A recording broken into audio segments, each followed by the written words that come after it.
All right, play 9 of the Bills' first drive in the AFC wildcard game against the Steelers. And again, this is a playlist. It's like more of a training playlist here that I'm trying to just explain a lot of this and what I'm talking about. And great scripted plays by Joe Brady, the first 15, 20, whatever, scripted plays.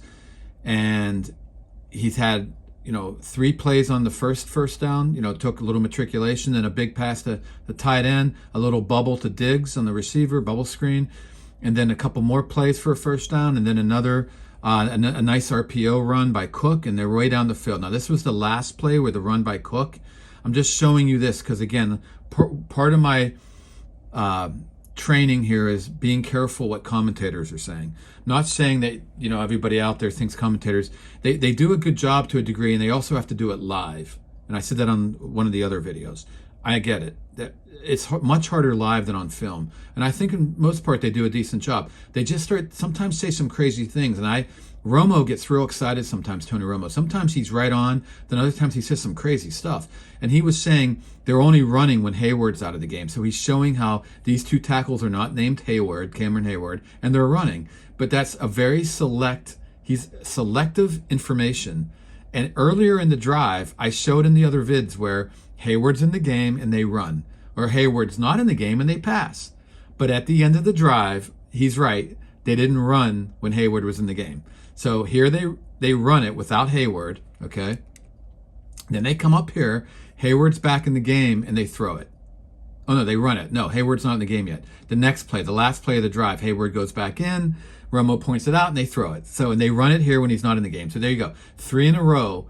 They run it when there's no Heyward, and they throw it with Heyward. But if you go back earlier in the drive, they ran it with Heyward in the game, and they passed it when he wasn't. So there's no rhyme or reason. You take a little select window, and then you make that. I was a physics major too, and you got to be careful of that nonsense. It's you're not looking at the wide enough perspective, and so it's just a crazy talk. This was a scripted drive, and it wasn't based on whether Heyward was in the game or not. Maybe there's something to the degree of that, but this was a drive that was much more than that. So anyway, here's the 9th play of the drive. 1st and 10 now, well within the red zone, 12-yard line.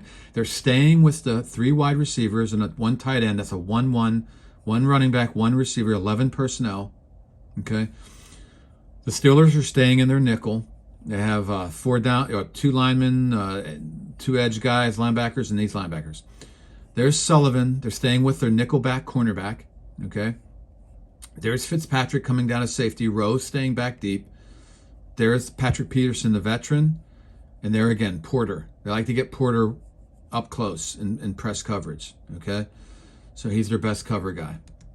So what do we have here? Is it? Okay. So this isn't an well, you could say it was an RPO. It really looks like, again, it could be, okay, it's definitely not an RPO. Josh isn't even looking out here. The linemen are 100% run, and we got a guy pulling. Though, if Kalen DeBoer in college, he does it so tricky, he'll actually have this kind of a line going on, line scheme, and it can actually throw from it. But I'm pretty sure this is a fake RPO. So these guys are acting like we could pass the ball out here, run pass option. They're acting like there's an option to pass. This just freezes everyone back here, see? So that's all that is. It may be a read option. I'm still struggling to... This, it looks like Josh could have pulled that.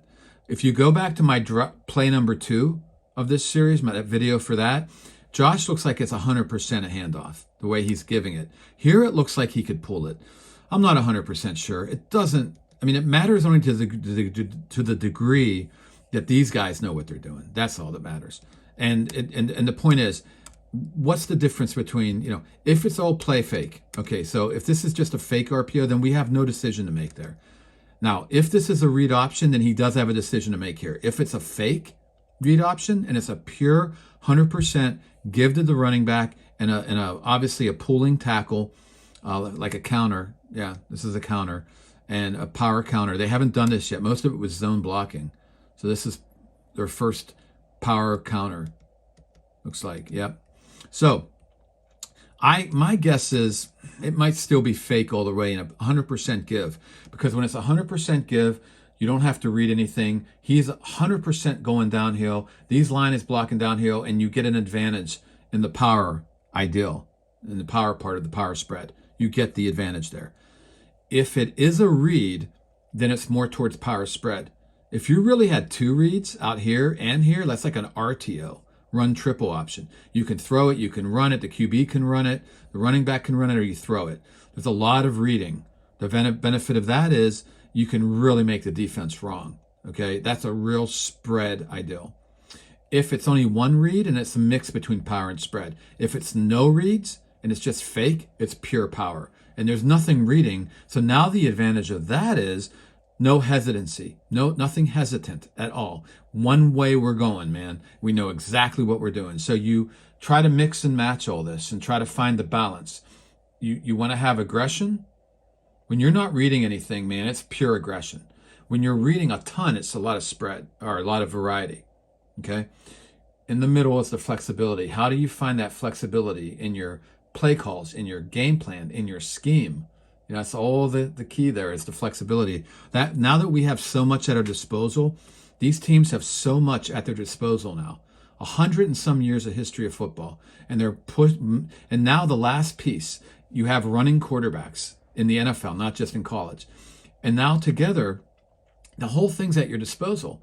I remember like a year or two ago, Sean Payton for the Saints, a couple years ago, was showing like a single wing almost. You know, it was so cool. So everything in the game of football that's ever existed, now the tush push. So we even have the scrum, this coming back to the scrum, the original T, when everybody was just banging heads in the power game. So look, everything's at your disposal. So flexibility is everything now. It's everything because you can't do too much.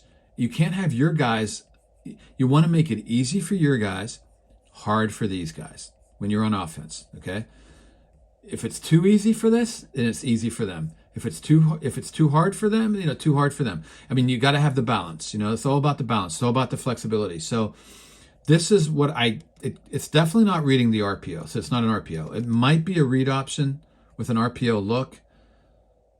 I think he had the option to keep it, but see how the linebackers are hanging right there. So he gave it. I'm pretty sure that's a read option.